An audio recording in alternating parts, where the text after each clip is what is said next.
Hello everyone, and welcome back to my channel Sparkle English, where I help you improve your English level. My name is Jennifer, and today we have a lesson on proofreading and 5 of the most common proofreading errors. So first of all, what is proofreading? Well, it's the process of reviewing a text to correct any errors in spelling, grammar, and punctuation before it is shared or published. Proofreading is very important when you are writing an essay or an email or posting something online. And in today's video, we're going to go over 5 things you need to look out for when you are proofreading a text. Let's talk about the first common error, which is making grammar mistakes. The most common errors are subject-verb agreement errors, and this occurs when the subject and verb in a sentence do not match in number. Let's look at some examples. Mary run in the park every morning. This is a subject-verb agreement error. Mary is singular, and we need a singular verb. We have to correct this to Mary runs. Another subject-verb agreement error. She have to finish her essay tonight. Again, have is a plural verb. We don't say she have, we say she has to finish her essay tonight. So when you are proofreading, make sure the subjects of your sentence agree with the verb. I have a complete subject-verb agreement playlist, which I've linked you to in the description below as well. Another grammar mistake you need to look out for when you're proofreading is making sure you don't have any misplaced modifiers. And a misplaced modifier is a word or phrase that is placed too far away from the word it's supposed to describe or modify. And this can make the sentence confusing or funny because it appears to describe the wrong thing. For example, Brenda found a cat walking to school. In this sentence, the misplaced modifier is walking to school. Written like this, it appears that the cat is walking to school, when really we want to emphasize that Brenda is walking to school and she found a cat on her walk. So the misplaced modifier is walking to school. So to correct misplaced modifiers, we must rearrange the sentence. There are many ways to do this, and for example, we could write, walking to school, Brenda found a cat, or Brenda found a cat while walking to school. Here's another example. I ate the hot dog sitting on the bench. In this sentence, the misplaced modifier is sitting on the bench. Written like this, it appears that I ate a hot dog that was on the bench, that I found on the bench. So to clarify this, we should rewrite it. For example, I ate the sandwich while sitting on the bench. Or, I sat on the bench and ate the hot dog. It's important to avoid misplaced modifiers in your sentences so they are clear and not confusing. Now let's talk about common punctuation errors. So punctuation errors involve incorrectly using commas, periods, semicolons, colons, quotation marks, apostrophes, etc. It's very important that you learn how to correctly punctuate sentences, but let's talk about some of the most common punctuation errors. For example, Jack isn't feeling well, comma, he's going to miss the party. This is called a comma splice, and a comma splice is when a comma incorrectly joins 2 independent clauses.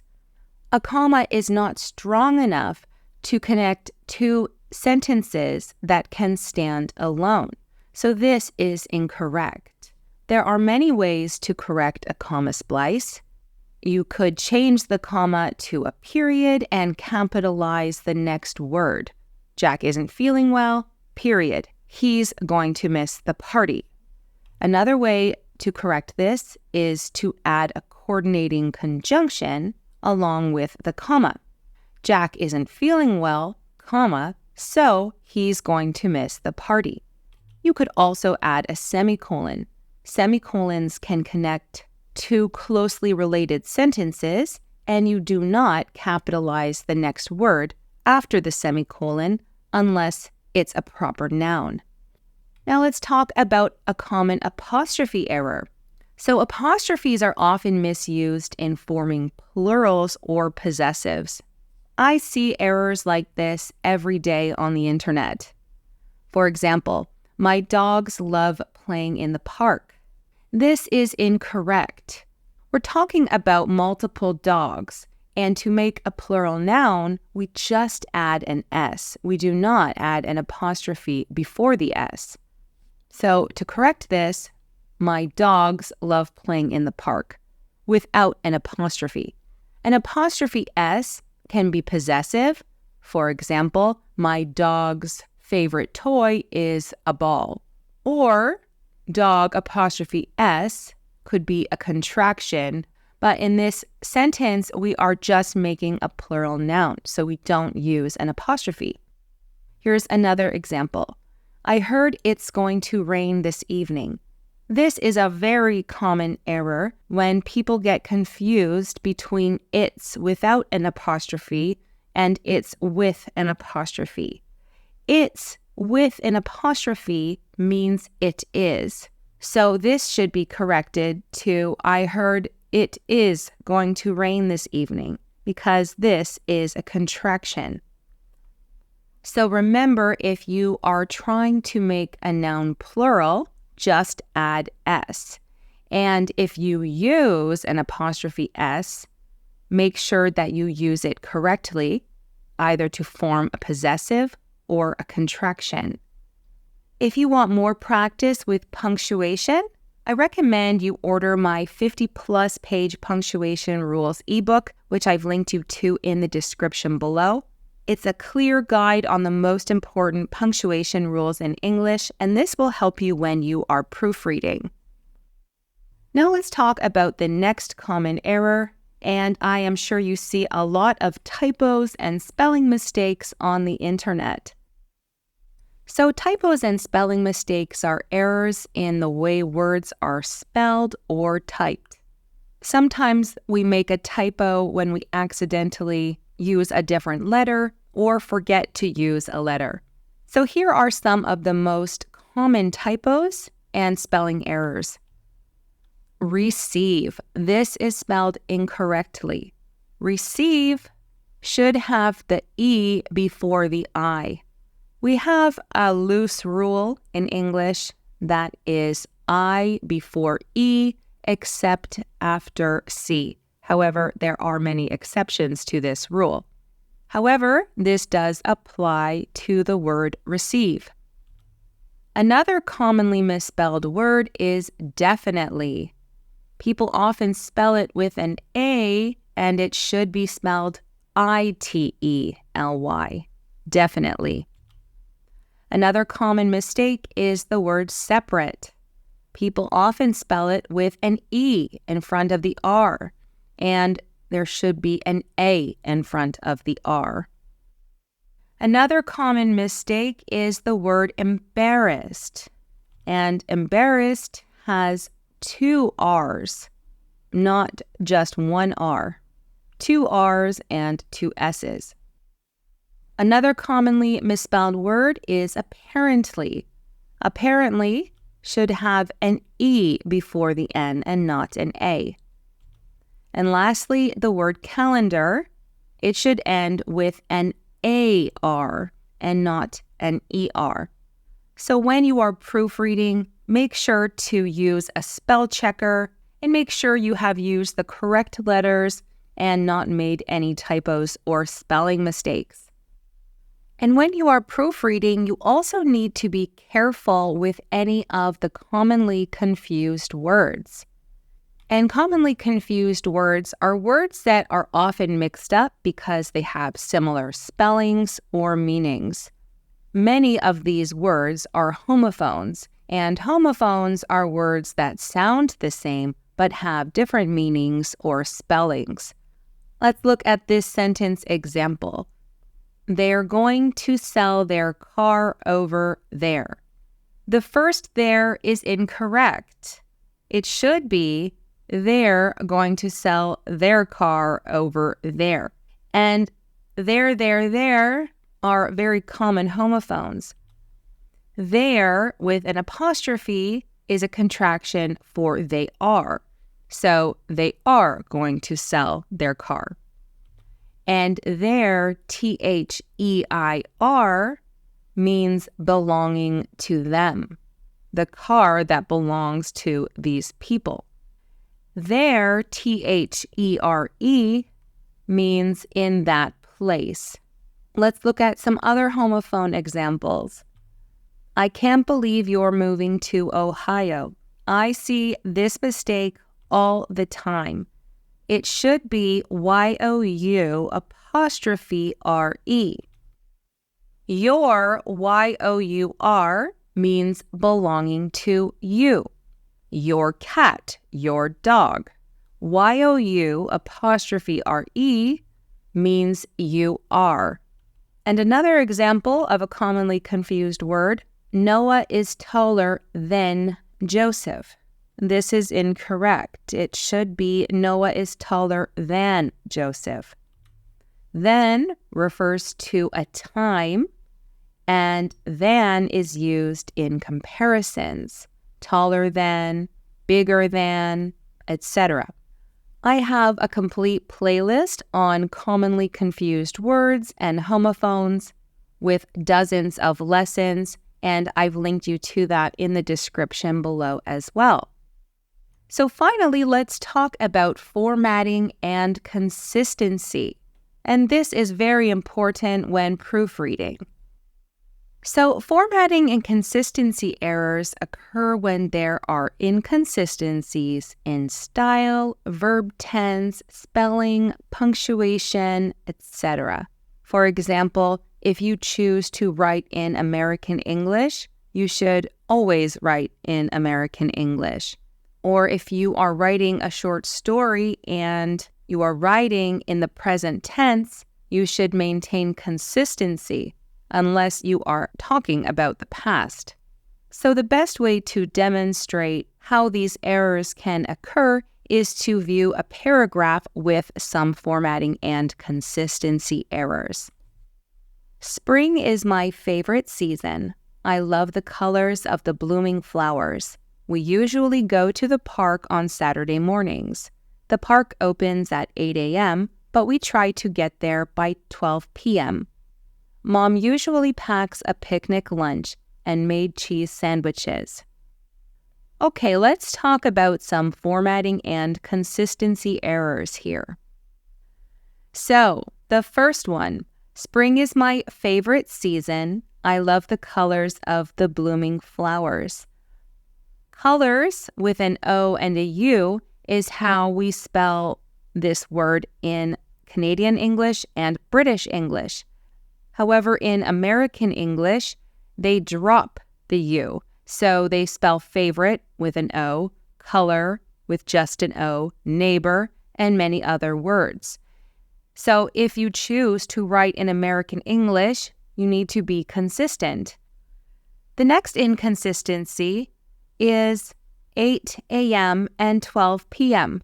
If you have decided to write the time with a capital A and a capital M, you have to do the same over here with a P and an M.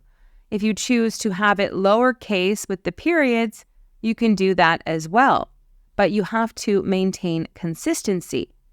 Now, next, and this happens a lot in documents, is the font. And the style of the font is different, and the size. This happens a lot when you are copying and pasting. And I get a lot of emails from people, and this always annoys me because I can tell they copied and pasted something. So Mom usually packs a picnic lunch is in a different font and size. So make sure that it's consistent, especially if it's an essay or something you are handing in to a teacher. And lastly, we have a verb tense consistency error. This entire paragraph is in the present simple tense. We're talking about a usual habit or a routine. The park opens at 8. We get there by 12. Mom usually packs a picnic lunch and makes cheese sandwiches. Because we're talking about a general routine, we can't just switch to the past tense. So made should be makes. So there are a lot of things we need to keep in mind when we are proofreading, but these are the general things you need to look out for. Subject-verb agreement errors, punctuation errors, commonly confused words or typos, and formatting and consistency. So we're going to do a quiz to test your knowledge. I'm going to read a paragraph, and then you will have some time to proofread it and make any corrections necessary. Make sure to pause the video if you need more time. Tim's alarm clock didn't ring on the morning of his big presentation at work. He was running late. He skipped his usual morning coffee. In his haste, he grabbed his draft notes instead of his revised speech and dashed out the door. When Tim finally arrives at the office, he quickly set up his presentation in under 3 minutes. Tim somehow managed to deliver an entertaining and informative presentation on the importance of cybersecurity in the digital era. His speech was well received by his colleagues and his new manager.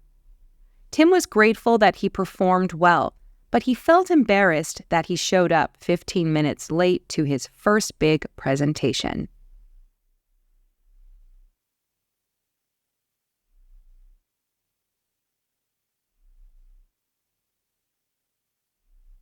Okay, so let's make our corrections. The first sentence is correct. There are no errors. However, we have a comma splice right here. We have he was running late, and this is an independent clause. He skipped his usual morning coffee is also an independent clause. And remember that we can't just use a comma between two independent clauses, as this is an error known as a comma splice. So there are many ways to fix this. We can split it into two separate sentences, but I think adding a coordinating conjunction makes the most sense. He was running late, comma, so he skipped his usual morning coffee. The next mistake, in his haste, he grabbed his draft notes instead of his revised speech. Here we have an apostrophe error. Notes should not have an apostrophe because we want to make a plural noun, not a possessive. So we remove the apostrophe. He grabbed his draft notes. The next error we have is a consistency error with our verb tense. This paragraph is written in the past tense. However, here, when Tim finally arrives at the office, this is in the present simple tense. So we have to change this to the past tense so it matches the rest of the text. When Tim finally arrived at the office. Now, the next error is also a consistency error. Here we use the number 3 instead of writing out 3. And later on, we have 15 written out. So we must maintain consistency. So we're going to change that to the word written out so it is consistent with 15. The next mistake we have is adding a comma after entertaining. Tim somehow managed to deliver an entertaining and informative presentation.